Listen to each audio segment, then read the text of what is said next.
bahwasanya ketaatan itu memerlukan pengorbanan, ketaatan dalam sisi apapun, termasuk yang sudah kita kaji terkait dengan harta, mencari yang halal, meninggalkan yang haram. Kemarin sudah kita bahas harta-harta haram yang biasa mungkin jadi peluang para pejabat itu lebih besar. Meninggalkan itu bagus, ya. Itu pun berat kadang di tengah suasana yang seperti ini, yang kasus-kasus tidak selesai-selesai. Tapi sebetulnya di samping lebih berat tadi mencari halal itu berat, meninggalkan haram itu berat. Kalau sudah dapat harta, itu yang lebih berat ada, yakni bagaimana harta itu supaya tidak merasuk, menancap di dalam benak kita. Itu lebih berat daripada sekedar meninggalkan haram, mencari yang halal. Karena itulah ada yang namanya ini Yahya bin Mu'adz Ar-Razi. Beliau katakan, ya, al-uqala salasatun. Orang yang berakal itu ada 3 golongan, 3 kelompok. Yang pertama, man tarakad dunya qabla an tatrukahu. Orang yang dia bisa meninggalkan dunia sebelum dunia meninggalkan dia. Maksudnya apa? Ya tadi, kadang kita kan susah payah mencari harta, ya. Dunia bukan hanya harta, ya, jabatan, perempuan dan sebagainya. Pokoknya yang itu tidak ada sangkut pautnya dengan bagaimana kita mencari kehidupan akhirat, itu masuk dalam perkara dunia, kata Imam Al-Ghazali. Itu tinggalkan, bisa meninggalkan itu artinya bukan meninggalkan dihilangkan enggak, atau dibuang, tidak, tapi dalam hati ini supaya tidak nyangkut ke dalam hati. Nanti mau dicabut malaikat Israel nyawanya, itu bisa enggak rela, dia enggak bisa rela untuk mati, itu enggak rela, bertemu Allah enggak rela. Kenapa? Tadi masih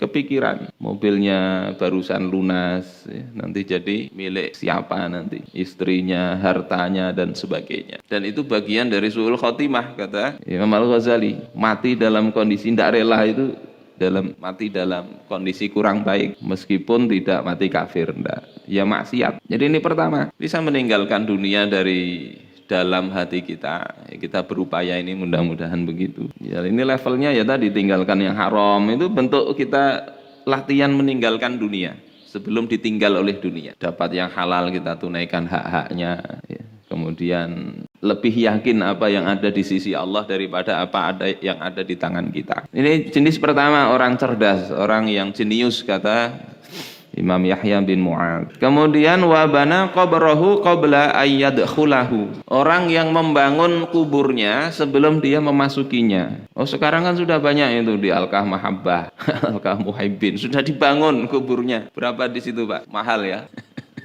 Ada, kita waktu lihat ada kerabat yang dikubur di situ, sudah ada ini dibangun, itu ada tulisannya Taman Firdaus. Maksudnya bukan begitu. Kalau di sana dikubur itu ada jaminan masuk betul-betul Firdaus, ya, mungkin mahal, kita beli aja.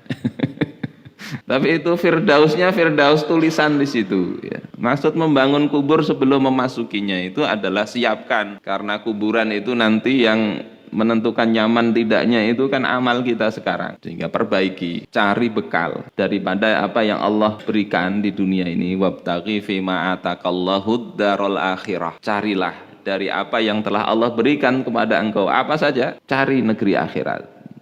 Itu membangun kubur begitu caranya, bukannya menggali duluan, enggak. Kemudian yang ketiga, wa arda khaliqahu qabla ayyalqah. Yang ketiga, ridha terhadap penciptanya, ridha terhadap Allah Ta'ala sebelum dia bertemu dengan Allah Ta'ala pasca wafatnya itu. Ini 3 hal yang mudah diucapkan tapi faktanya sulit untuk dilaksanakan. Namanya menyeting hati itu kan begitu sulit, ya. Kalau dihafalkan mudah. Pertama tadi, tinggalkan dunia sebelum dunia meninggalkan kita. Yang kedua, kita bangun kubur kita sebelum kita masuk. Yang ketiga, kita ridha kepada Allah sebelum kita berjumpa dengan Allah. Nah, mudah kan menghafalnya, tetapi melaksanakannya ini perlu latihan, Bagaimana melatih supaya nggak ada keterikatan penuh ke dalam dunia tadi? Ya kalau kita berusaha tadi cari yang halal. Kalau dapat yang halal, yang bagus, yang baik, yang itu tidak melalaikan kita dari kewajiban-kewajiban kita kepada Allah, ya, kewajiban yang lain, maka tunaikan hak-hak harta. Yang wajib sudah kita bahas, ya. Yang sunnah-sunnah juga banyak. Sehingga Allah Subhanahu wa taala di dalam Ali Imran ayat 92, Allah berfirman, lan tanalul birra hatta tunfiqu mimma tuhibbun. Kalian sekali-kali tidak akan sampai mencapai derajat kebajikan,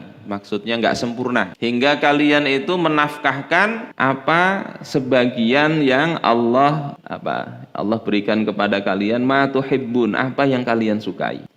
Mimma di sini litab'id, artinya tidak semua, sebagian saja nafkahkan, infakkan di jalan Allah. Kemudian Allah katakan wa ma tunfiqu min syai'in fa innallaha bihi alim. Apa saja yang kalian nafkahkan min syai'in, dari sesuatu, maknanya adalah qalilan kana au katsiran, baik itu sedikit atau banyak, fa innallaha alimum binniyatikum, Allah tahu itu apa? Tahu niat kalian. Wa a'malikum, tahu perbuatan kalian, disembunyikan kah hendak, nyata terang-terangan kah, atau sembunyi-sembunyi, Allah tahu. Wa sayujazi kullam bi amali, dan Allah akan membalas. Oleh karena itu, ya namanya ujian keimanan itu salah satunya tadi, apa yang disukai, yang dicintai. Kaitannya dengan Idul Adha itu, Nabiullah Ibrahim itu mencintai putranya. Yang paling dicintai kan putra beliau, sudah tua, usia di atas 70